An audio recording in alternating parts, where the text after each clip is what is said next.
And tonight, for the first time, we hear from a Dayton entertainer who was in Paris. Thomas Troutman says he almost performed at that Paris concert hall the same night where more than 100 people were killed.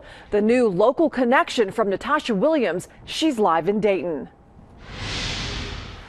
Well, Deb, Thomas Troutman is back on home turf tonight. He was here at his studio working with groups. Now, he says just yesterday he was in Paris and still in shock, thinking about how close he came to the tragedy that killed so many.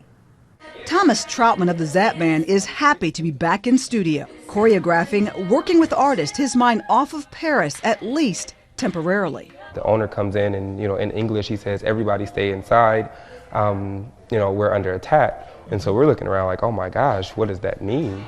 It happened to be global news, a terrorist attack happening 2 blocks away from where we were. After that, things seemed to go in slow motion. It's like, that could have been us. How are we going to get home? Are we going to be safe getting back? And as they made their way back to their hotel, the images along the way are the ones he says he will never forget. And I've never seen so many ambulances and police cars.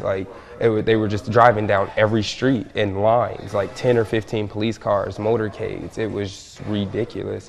What had been a great 4-country concert tour ended with tragedy on their final stop.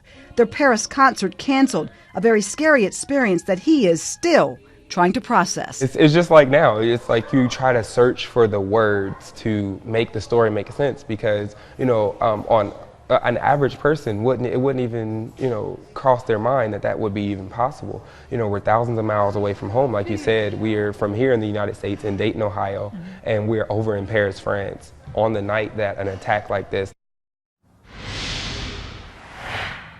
Back here live at the Troutman studio. Now listen to this. The band's promoter, Zapp's promoter, had tried to book them in the same venue where one of the attacks happened, but it was already booked. So they know just how close they could have been connected to that tragedy that happened over there in Paris. Reporting live in Trotwood, I'm Natasha Williams, Fox45Now.com.